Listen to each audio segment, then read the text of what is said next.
Hello and welcome to my crafting channel. I'm Alana from Upcycling NZ. I've got two trash to treasures for you today for those who love rustic home decor. I've salvaged these three metal rings from an old wine barrel that is rotted out. They go from large to small in size and they have a slight angle on them. First thing I'll do with these is I'll take them outside and take a paint scraper. I'm going to remove all of the rust and the rotted wood from both sides of each of the rings. This will make the rings a lot easier to handle while I'm working with them. And I just love the rustiness of these pieces. Each ring has two rivets connecting the ends together, and they have a little hole and a little tack put through each side to hold it to the wood of the barrel. Next I'm taking some high grit sandpaper and I'm just going to remove any of that powdery rust from each of the rings. I've been quite excited in anticipation of this project for a while because this rusty old metal has such a lot of character. Now I'm going to work those little tacks away by banging them with a hammer and loosening them off the ring, pushing them through, and in some cases I had to use wire cutters to help to loosen those off. I need these holes to help me to create a centre to put my piece together. This kind of metal is really hard to drill, and I'm going to use these little holes as pilot holes to make that process easier. I've taken them all round to the hose and given them a good wash down, and I'll just dry off any remaining powder. I would love to hear in the comments if you have any other ideas for the rings off an old wine barrel. I want to enlarge these holes quite a bit, so I'm going to start with a smaller drill bit and just open those pilot holes up a little bit more. It makes the drilling process a lot easier. Now my larger drill bit will have a lot more to bite into. I know it looks a bit rough, but I find that changing the angle of my drill bit helps me to push through. So now I've made the drill holes big enough to fit the rope that I want to put through them. And the holes line up roughly in the centre of each ring. And the joins will be somewhere along the sides and visible in my finished piece. I'm using a length of thick black rope, and I've tied a knot in one end, leaving a tassel below it. The other end I'm going to melt the end just to make it a bit sharper to thread through those holes. I had a couple of copper ends off a very chunky piece of jewellery in my stash, and it fits nicely over that rope, and that will cover the knot at the bottom. I was very happy to find these because I needed something just to tidy up that end. Now I can thread the rope through the three holes in the bottom.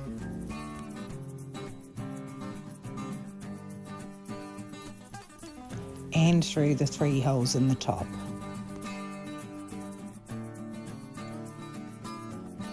I'll thread the other copper end I had over top of the rope again. That'll sit on top of the rings. I need to make a loop at the top so I can hang this piece, and I'm using some jute twine, creating the loop.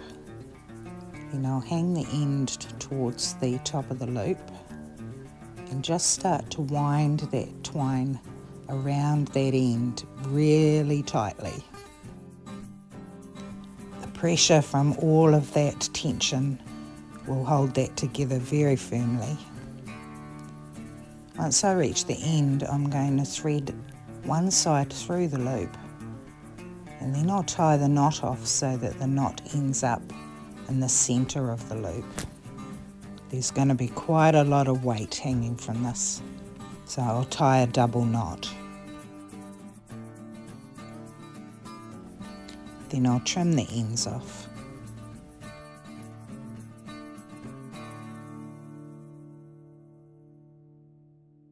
I just want to darken that lovely rusty colour, so I'm putting some soft wax all over the rings. This step isn't necessary at all, so you can skip it if you like. So that's my art installation piece for the garden finished. Let me know if I should have painted it black. I still might. You can hang this piece straight across like this, or open up the rings and create an orb and hang it from a balcony, veranda or tree.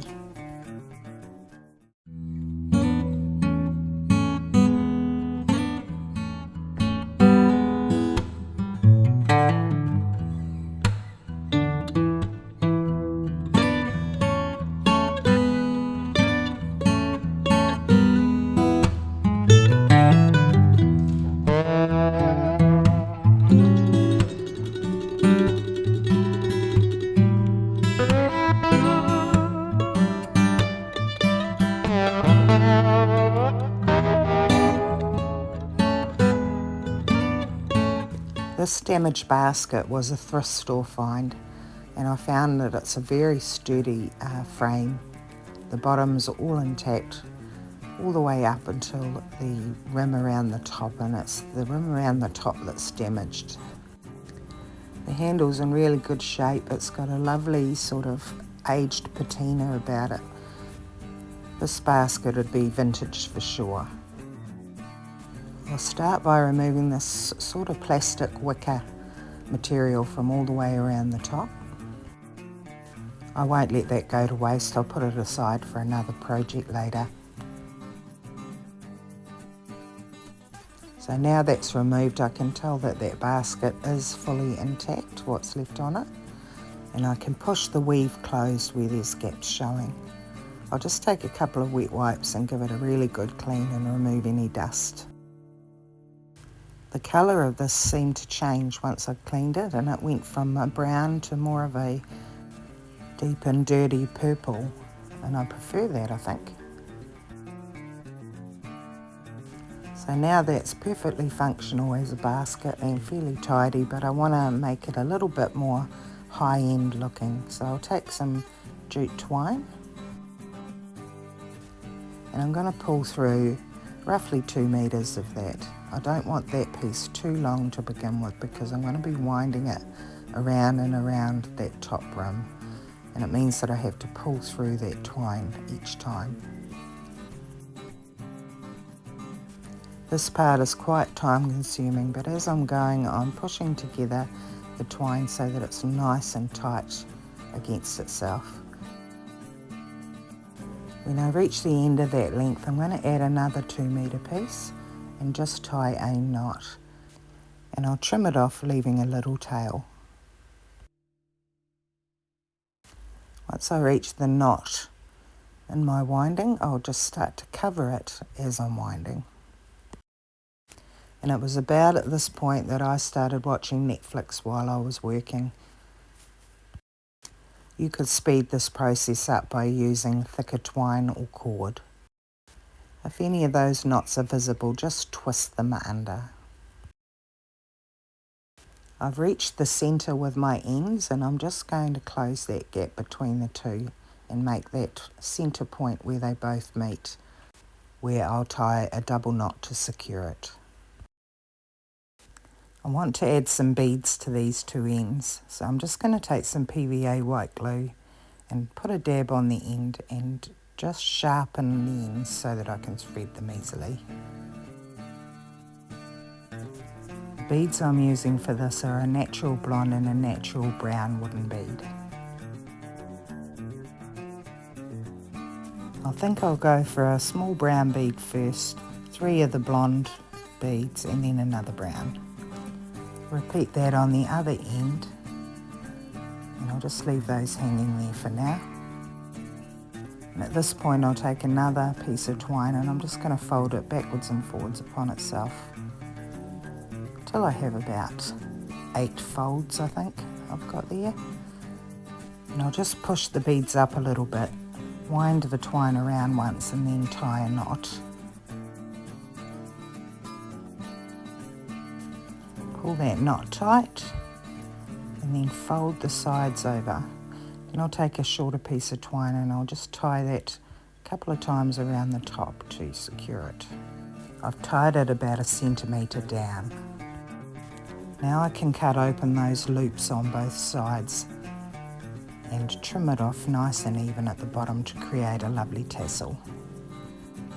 And you'll usually have an end that will poke out, so I just poke that in with a skewer so that it hangs straight. And then do the other one. I always burn off the loose fibres on the twine. I like that look a lot better, and it kind of ages it and gives it a richer colour. I'm going to use some clear wax again on my metal piece. That'll bring out the depth of colour and it'll add a bit of a sealer for the rust on the metal. I really love how this turned out. It's still got that lovely vintage rustic charm about it. Let me know what you think in the comments.